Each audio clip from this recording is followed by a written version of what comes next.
අයිබෝවන් පුතේ හැමෝටම මම මදුෂි විශාරා විතානගේ තිලින මුතුනායක බාහිර උපාධි පීඨයේ සමාජ සංඛ්‍යාන ආචාර්යවරිය වශයෙන් කටයුතු කරනවා. මුලින්ම මගේ අධ්‍යාපන සහ වෘත්තීය සුදුසුකම් ගැන කිව්වොත් මම ශ්‍රී ජයවර්ධනපුර විශ්වවිද්‍යාලයේ සමාජ සංඛ්‍යානයේ විශේෂවේදී උපාධිධාරිණියක් වගේම සංඛ්‍යානයේ ගණිතය සඳහා මෙන්ම 2022 වසරේ සිට තිලින මුතුනායක බාහිර උපාධි පීඨයේ සමාජ සංඛ්‍යානය ආචාර්යවරිය වශයෙන් කටයුතු කරනවා.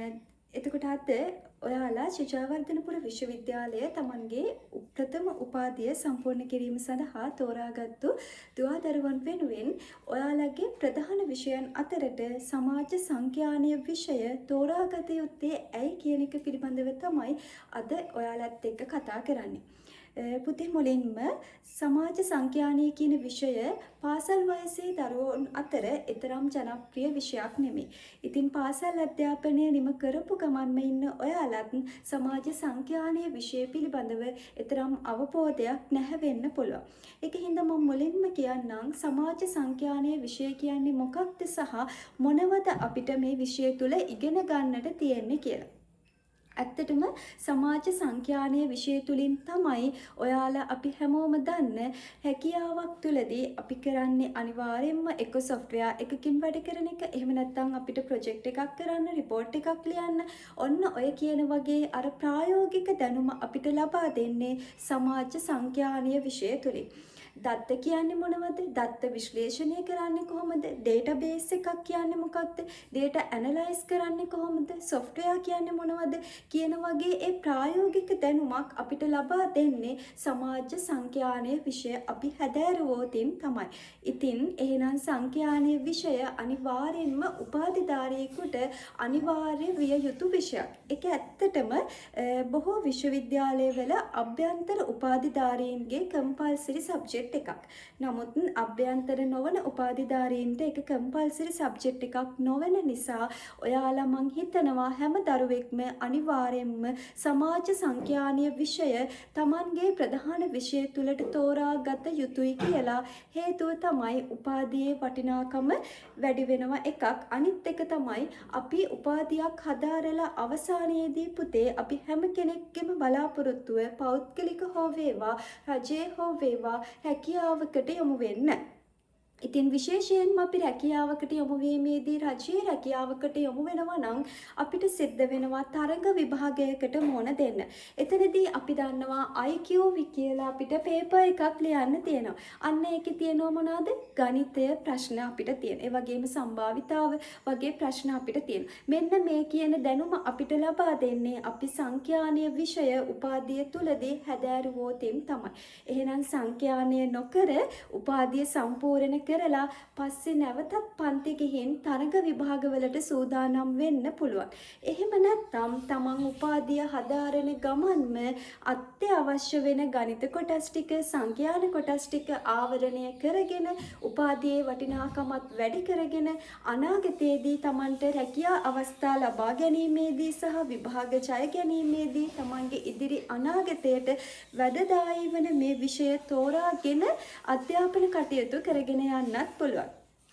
එතකොට දැන් හිතෙන්න පුළුවන් ගණිතය මට තේරෙන්නේ නැහැනේ, අමාරුයි, O level fail, O level S එකක් තියෙන්නේ, C එක ගත්තේ අමාරුවෙන් වගේ ප්‍රශ්න දරුවන්ට තියෙන්න පුළුවන්. එතනදී මම විශේෂයෙන්ම දරුවන්ට මතක් කරන්න කැමතියි පුතේ අපි O level වයසේ නෙමෙයි දැන් ඉන්නේ සහ අපිට O level කාලෙදී තිබිච්ච දැනුම සහ අපේ අරමුණු නෙවෙයි අද අපිට තියෙන්නේ. අද අපි විශේෂයෙන්ම උපාධියක් ජය ගන්න අරමුණක් තියෙන. එතකොට අපි එක අරමුණක් වෙනුවෙන් වැඩ කරන දරුවෝ පිරිසක්. එහෙනම් අපිට අවශ්‍ය වෙන්නේ නිවැරදි මඟ පෙන්වීමක් විතරයි.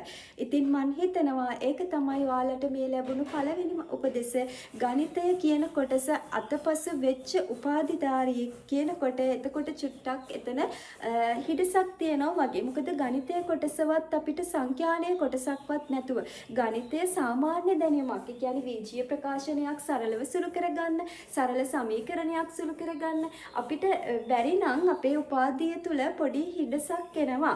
ඒක නිසානේ අපිට තරඟ විභාගවලට මුහුණ දෙනකොටත් ගණිතීය පේපර් එකක් IQ පේපර් එකක් විදිහට ලබා දෙන්නේ. ගණිතයේ කොටස අවශ්‍ය හින්දා. අපි පෞද්ගලික රැකියාවකට ගියත් අපිට software එකකින් වැඩ කරන්න සරල report එකක් ලියන්න අපිට ලබා දෙන්නේ ඒක අත්‍යවශ්‍ය හින්දා. එහෙනම් එතකොට සරලවම අපිට තේරෙනවා අපි මේක අනිවාර්යයෙන්ම කළ යුතු විෂයක් කියලා.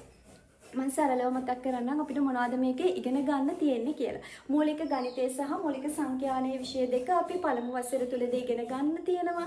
ගණිතීය විෂය තුලදී අපිට තියෙන්නේ අර අපි දන්න සමහර දරුවෝ අමාරුයි කියන සමීකරණ විසඳන්න, සමාන්තර ශ්‍රේණි, ගුණෝත්තර ශ්‍රේණි, කුලක, සම්භාවිතාව වගේ ඒ මාතෘකා තමයි අපිට කතා කරන්න තියෙන්නේ. හැබැයි ඔයා O level ඉගෙන ගත්ත විදිහට නෙමෙයි අපි පන්තිය තුලදී හැම මාතෘකාවක්ම ඔයාට හරිම සරලව කියලා දීලා විභාගයට අවශ්‍ය වෙන පාස් පේපර් ටික සම්පූර්ණ සිලබස් එක ආවරණය කරලා ඔයාව විභාගයට යවන්නේ. මූලික සංඛ්‍යානය තුළදී මම අර කිව්වා වගේ දත්ත කියන්නේ මොනවද, රිපෝට් එකක් කියන්නේ මොකක්ද, සෙන්ට්‍රල් බැංක් රිපෝට් කියන්නේ මොනවද, ඔන්න ඔය කියන දේවල් අපි අර ප්‍රායෝගික දැනුම එකතු කරගෙන දත්ත විශ්ලේෂණය කරන්නේ කොහොමද, සම්භාවිතාව මොනවාද වගේ ඔය මාතෘකා තමයි අපි සංඛ්‍යානයේ යටතේදී කතා කරන්නේ. ඉතින් මම හිතනවා ගණිතයට ආස දරුවන්ටත් ගණිතයට ආස නොවෙච්ච දරුවන්ටත් ඉතාමත් ආසාවෙන් රිසල්ට් එකක් ගන්න පුළුවන් විෂයක් විදියට විශේෂයෙන්ම මතක් කරන්න ඕනේ අපිට මේ විෂයේදී ලකුණු කාටවත් කපන්න පුළුවන් කමක් නැහැ. අපි හරියට ඉගෙන ගත්තා නම් අපිට අනිවාර්යයෙන්ම දැන් අපි කුලක පාඩම අපි හොඳට ඉගෙනගෙන අපිට පුළුවන් නම් අපිට අනිවාර්යයෙන්ම විභාගයට මෙන්න මේ ප්‍රශ්නේ එනවා කියලා අපිට හිතාගෙන යන්න පුළුවන්. අපිට කලින් 100% ලෑස්ති වෙලා යන්න පුළුවන් විෂයක් තමයි සංඛ්‍යානයේ විෂය කියලා කියන්නේ. ඒ විතරක් නෙමෙයි අපි හරියට ගාන හැදුවා නම් ලකුණු කපන්න බැරි විෂයක්. අපිට හරියටම ලකුණු ගන්න පුළුවන් විෂයක් තමයි සංඛ්‍යානයේ විෂය කියන්නේ.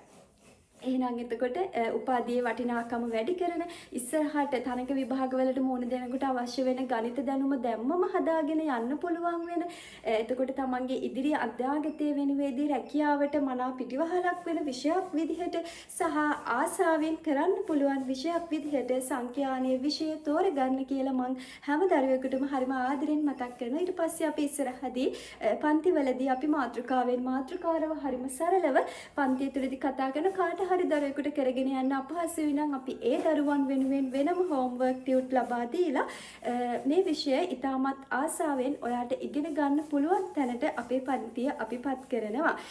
කවුරු හරි මේක අමාරුයි කියලා අතපසු කරලා ගියා වුණත් මම විශේෂයෙන්ම මතක් කරනවා ඔයාට පුතේ කවදම හරි දවසක උපාධියෙන් පස්සේ උනත් පන්තියකට ගිහින් අපිට IQ කොටසට මේ අවශ්‍ය දැනුම ගන්න වෙනවා. ඉතින් එහෙම නොවි උපාධියත් එක්කම ඔයා මේක සම්පූර්ණ කරගත්තොත් ඔයා සම්පූර්ණ උපාධියක හිමිකාරියෙක් වෙනවා. ඒක හින්දා පොඩ්ඩක් වටිනාකමකින් ඉතාමත් ඉහළ තියෙන තමන්ට ඉතාමත් අනාගතයේදී ප්‍රයෝජනවත් වෙන විෂයක්කුත් තමන්ගේ උපාධිය තුල තෝරා ගන්න කියලා හරිම ආදරෙන් මතක් කරනවා.